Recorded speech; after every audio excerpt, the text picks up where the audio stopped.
அனைவருக்கும் வணக்கம். மனைவி நர்மதாவை நாராயணனால் புரிந்து கொள்ளவே முடியவில்லை. எதையுமே தேர்வு செய்யும் விஷயத்தில் நாராயணனை மிஞ்ச எவருமில்லை என்ற கூற்று அவனை பொறுத்தவரை இப்போதெல்லாம் பொய்யாகவே பட்டது. நண்பர்களும் உறவினர்களும் அவனை பற்றி வானளவாக புகழ்ந்து தள்ளுகிற போதெல்லாம் ரொம்ப பெருமையாகத்தான் இருந்தது. எல்லாம் அவனுக்கு திருமணமாகும் வரைதான். அலுவலக நண்பர்களின் பிரிவு உபசார விழாவாகட்டும், உறவினர்களின் திருமணமாகட்டும், பரிசுகள் வாங்குவதிலிருந்து புடவை, நகை, பாத்திரங்கள் எதுவாயிருந்தும் நாராயணன் இல்லாமல் எதுவுமே நடக்காது. அவ்வளவு நேர்த்தியாக, பாங்காக, தரமாக தேர்வு செய்வான். அவன் தேர்வு செய்து விட்டாலே கண்ணை மூடிக்கொண்டு வாங்கிவிடலாம். உறவினர் வட்டாரத்திலும் சரி, நண்பர்களின் வட்டாரத்திலும் சரி, அவன் மூலமாய் பொண்ணோ மாப்பிள்ளையோ தேர்வு பெற்று ஏற்பாடு செய்யப்பட்ட திருமணங்கள் வெற்றிகரமாக நடந்து முடிந்து ஒவ்வொருவரும் சீரும் சிறப்புமாக வளமுடனேயே வாழ்ந்து வருகிறார்கள். அவனுடைய திருமணத்திற்கு பெண் பார்க்க சென்ற சமயம் கூட நண்பர்கள் எவருமே எவ்வித அபிப்பிராய பேதமும் காட்டவில்லை. உறவினர் ஒருவர் மூலமாக நர்மதாவை பற்றி கேள்விப்பட்டு அம்மாவும் அப்பாவும் அவனிடம் விசாரிக்கும் போது அவ்வளவு எளிதில் அவன் சம்மதிக்கவும் விடவில்லை. உறவுக்குள்ளேயே 1000 பெண்கள் படித்து வேலைக்கு செல்பவர்கள், படித்துவிட்டு வீட்டிலேயே இருப்பவர்கள், அதிகம் படிக்காத மிகுந்த வசதி கொண்டவர்கள் என எண்ணற்றவர்கள் இருந்தும் கூட அம்மாவும் அப்பாவும் அவனுடைய விருப்பத்திற்கே விட்டுவிட்ட போது பார்த்து பார்த்து நிறைய யோசித்து எவ்வளவோ விசாரித்து மனம் நிறைந்தவனாக பூரண திருப்தியுடன் தான் நர்மதாவையே அவன் தேர்வும் செய்தான். நர்மதா நாராயணனின் குடும்பத்திற்கு எவ்விதத்திலும் உறவும் இல்லை. ஓரளவு வசதியுடைய குடும்பம்தான். பிக்கல் பிடுங்கல் இல்லை. நர்மதாவுக்கு 2 அண்ணன்களும் அவளுக்கு அடுத்து +2 பயிலும் ஒரு தங்கையும் உண்டு. ஓய்வு பெற்ற தாசில்தாரின் பெண். நல்ல குடும்பம். மனைவியின் விருப்பப்படி நர்மதாவின் திருமணத்தை தடபுடலாக எவ்வித குறையுமின்றி ஆடம்பரமாகவே நடத்தி முடித்தார் நர்மதாவின் அப்பாவான தாசில்தாரான ஜெகநாதன். மூத்த பெண் என்பதாலும் நாராயணனை மிகவும் பிடித்து போயிருந்ததாலும் நாராயணன் குடும்பத்தினர் எதிர்பார்த்ததுக்கும் மேலாகவே சீர்வரிசை செய்து அனைவரின் திருப்திக்கும் ஆளாகியிருந்தார் ஜெகநாதன். நர்மதா ஒரு BSc பட்டதாரி. உள்ளூரிலேயே பிரபல கம்பெனி ஒன்றில் முக்கிய பிரிவின் அதிகாரியாக வேலை செய்து வந்தாள். நாராயணன் அதே ஊரில் மத்திய அரசாங்கத்தை சேர்ந்த ஒரு நிறுவனத்தில் தணிக்கை அதிகாரியாக பணிபுரிந்து வந்தான். இரு குடும்பங்களுமே ஒரே ஊரில் இருந்ததால் எவ்வித பிரச்சனையும் சிக்கலும் இன்றி பல விதத்தில் இரு குடும்பத்தினருக்குமே சௌகரியமாகவே பட்டது. நர்மதா வேலைக்கு செல்வதை நாராயணன் தடுக்கவும் இல்லை. அதற்கு அவளை கட்டாயப்படுத்தவும் இல்லை. பொருளாதார விஷயம் கருதி நர்மதா தொடர்ந்து வேலைக்கு சென்றும் வந்தாள். திருமணம் நடந்து முடிந்து 3 மாதங்களுக்கு பிறகுதான் நாராயணன் தன் மனைவியின் தேர்வு குறித்து மெதுவாக கவலை கொள்ளவும் துவங்கினான். திருமணமான முதல் ஓரிரு மாதங்கள் இருவருமே விருந்தினராக உறவினர்கள் வீடு செல்வதும், கோயில், குளம், சினிமா என வெளியே சுற்றுவதுமாக கழிந்தது. குழப்பத்திற்கும் பிரச்சனைகளுக்கும் வித்தாக அமைந்த அந்த நாளை எண்ணி பார்த்தான் நாராயணன். முதல் முறையாக நெஞ்சம் கனத்தது. அலுவலகத்திலிருந்து மாலை வீடு திரும்பியவன் ஆசையுடன் தன் மனைவியான நர்மதாவை அழைத்தபடி அவளை கட்டி தழுவ அவனது பிடியிலிருந்து விடுபட்டவளின் முகமோ மாறியது. என்ன இது, கொஞ்சம் கூட இங்கிதம் தெரியாமல்? என்ன புதுசா சினுங்கள் இன்னைக்கு என்றான் நாராயணன். இதோ பாருங்க, இந்த கொஞ்சிறது இளையிறது இதெல்லாம் எனக்கு கண்டாலே பிடிக்காது. கல்யாணம் பண்ணிக்கிட்டு 1 வருஷத்துக்குள்ளேயே பிள்ளையை பெற்றுக்கிறதும் குழந்தைய பார்த்துக்கிட்டு குடும்பத்தோடு மல்லாடுறதும் என்ன எந்திர வாழ்க்கை இது? நர்மதா, நீ படித்தவ, விவரம் புரிஞ்சவ, நீயா இப்படி பேசுகிற? என்ன பெருசாக பேசிட்டேன்? கல்யாணம்னா வெறும் செக்ஸுக்கு தான்னு எல்லோரும் நினைக்கிறாங்க. அதுதான் எனக்கு சுத்தமாக பிடிக்கலை. கரெக்ட் நண்பதா, ஆனால் எடுத்த எடுப்பிலேயே இப்படியா ஒதுக்கணும்? நமக்கு கல்யாணமாகி முழுசாக 3 மாதம்தான் ஆகுது.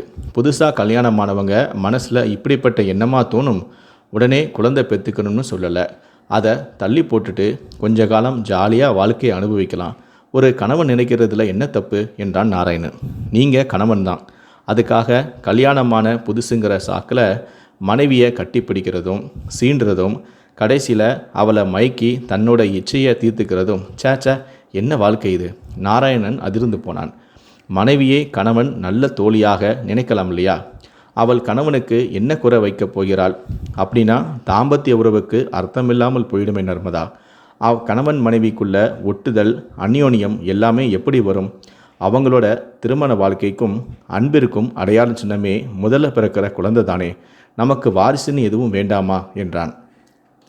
குழந்தை இல்லாதவங்க எத்தனையோ பேர் இருக்கிறாங்களே, அவங்களுக்கெல்லாம் வாழ்க்கையில் பிடிப்பு சந்தோஷம் இல்லாமலாம் இருக்கிறாங்க.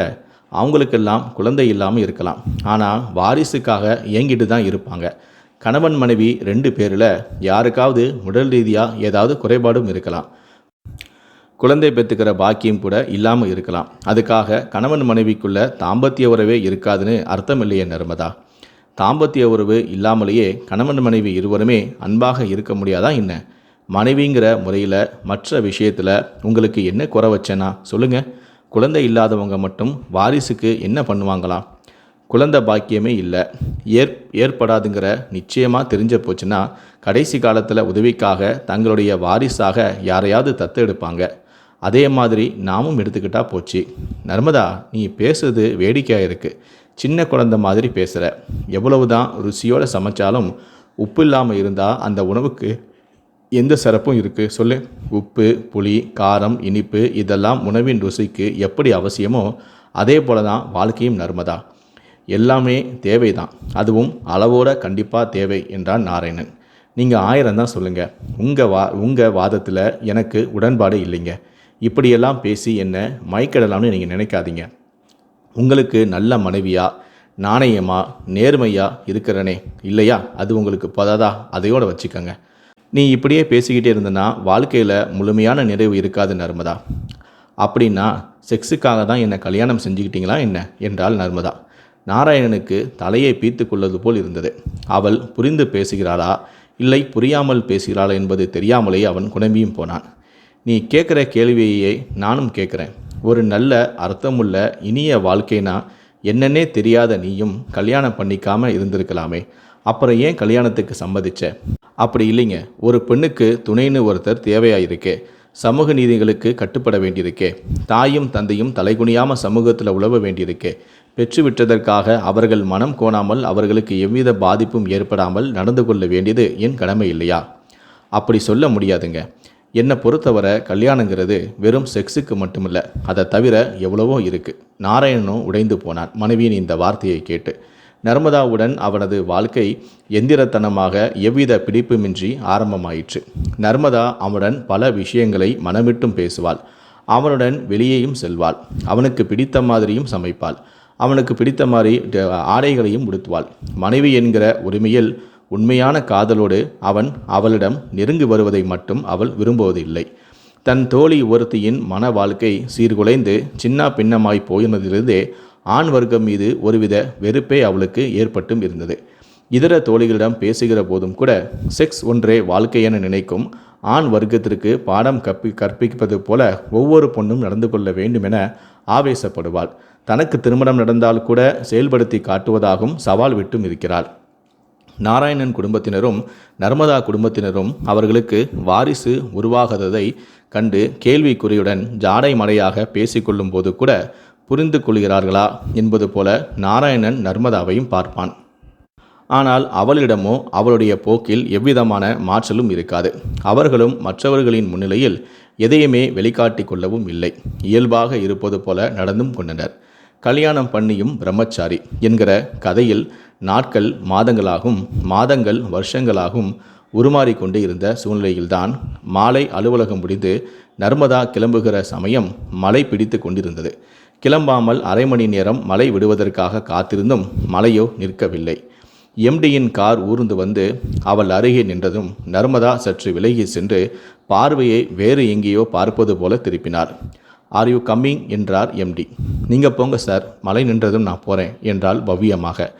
மணி 6 போகுது, மழை நிற்கிற மாதிரி தெரியலை, வாங்க வீட்டில் உங்களை நான் ட்ராப் செய்கிறேன் என மீண்டும் எம்டி அழைத்த போது வேறு வழியின்றி ஏறிக்கொள்ள அந்த வண்டியும் கிளம்பியது. எம்டியின் காரில் வருவது நர்மதாவுக்கு சுத்தமாக பிடிக்கவும் இல்லை.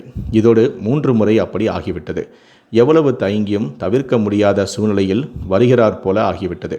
இவள் முக்கிய பிரிவின் அதிகாரி என்பதால் எல்லா பெண் சக தோழிகளுமே கிளம்பிச் செல்வது போல 5 மணிக்கே இவளால் போக முடியவில்லை.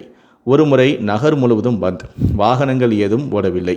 மற்றொரு முறை வந்து கொண்டிருந்த பஸ்ஸும் பாதி வழியிலேயே மக்கள் செய்ய எல்லோரையும் இறக்கிவிட்டு மாற்று பேருந்துக்காக காத்திருக்க சொன்னார்கள்.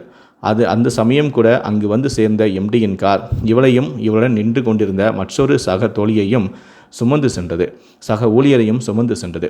அது மட்டுமின்றி வர அலுவலகத்தில் எம்டி தன்னை அடிக்கடி அவருடைய அறைக்கு ஏதாவது சாக்கில் வர சொல்லுவதும், ஒப்புக்காக அலுவலக விஷயங்களை பேசிக்கொண்டு தன் மீது கண்களை மேய விடுவதையும் நர்மலா கவனிக்க தவறுவதும் இல்லை.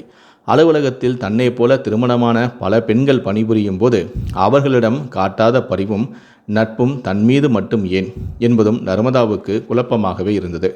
டெல்லியில் நடக்க இருந்த கம்பெனி சம்பந்தப்பட்ட முக்கிய மீட்டிங் ஒன்றுக்கும் தன்னையும் கூட வருமாறு எம்டி காலை கூப்பிட்டு சொன்னபோது கூட உடனே அவள் சம்மதம் தெரிவிக்கவில்லை. கணவனிடம் கேட்டு சொல்வதாகவே தெரிவித்த போது எம்டியின் முகமும் மாறியது. ஆஃபீஸ் வேலையை செய்ய கணவனின் அனுமதி தேவையில்லை என கூறி அவள் வராவிட்டால் அவளுடைய இடத்திற்கு நர்மதாவின் ஜூனியரான ஸ்டெல்லா மேரியை அமர்த்தி அவளை பெங்களூரு கிளைக்கு மாற்ற வேண்டியிருக்கும் என எச்சரிக்கை விடுக்க குழம்பினாள் நர்மதா. அந்த ஜூனியரான ஸ்டெல்லா மேரியை சந்தித்து இவ்விஷயம் பற்றி கலந்து ஆலோசித்த போது அவள் கூறிய தகவலை கேட்டு அதிர்ச்சி அடைந்தாள் நர்மதா. எம்டியின் சுயரூபம் இப்போது அவளுக்கு அப்பட்டமாக தெரியவும் வந்தது. ஸ்டெல்லா மேரி எம்டியின் வேண்டுகோளுக்கு சம்மதிக்கப் போவதில்லை என்றும் வேலையை ராஜினாமா செய்ய தீர்மானித்து இருப்பதையும் அவள் அறிந்தாள். ஸ்டெல்லா மேரி கணவனை இழந்தவள். நர்மதாவை போல அழகு இல்லாவிட்டாலும் குழந்தைகள் இல்லாததால் உடம்பு கட்டுக்குலையாமல் கவர்ச்சியாகவே இருப்பாள். இதமாக மென்மையாக ஜீவனுள்ள காதலுடன் இல்லற வாழ்க்கை நடத்தாவிட்டாலும் சமூகத்திலுள்ள சபல புத்திக்காரர்களும் பெண் பித்தர்களும் ஒட்டடையாகவும் புழுதியாகவும் தூசியாகவும் கரையான்களாகவும் மாறி அவர்களை ஆக்கிரமித்து அரிக்க தொடங்கி விடுவார்கள். கணவனான நாராயணனின் இதமான அதே சமயம் அழுத்தமான நியாயமான பேச்சு அவளை நிதானமாக சிந்திக்க வைத்தது. தான் அவளுடன் இல்லற வாழ்க்கையில் ஈடுபடாவிட்டாலும் கூட வேறு ஒரு பெண்ணை பார்த்து போகாமலும் வேறு ஒரு பெண்ணுடன் தொடர்பை ஏற்படுத்தி கொள்ளாமலும் தனக்காக காத்து கொண்டிருக்கும் தன் கணவனை நினைத்து அவள் வருந்தினாள். மறுநாள் காலை அலுவலகத்தில் தனது ராஜினாமா கடிதத்தையும் சமர்ப்பிக்க தீர்மானம் செய்து கொண்டு அந்த நிமிடத்திலிருந்தே தன்னை ஒரு புது மனுஷியாக மாற்றியும் கொண்டாள். என்னை மன்னித்து விடுங்கள் என்று அவரிடம் கூற அன்றைய இரவு அவர்களின் முதல் இரவாகவே கழிந்தது.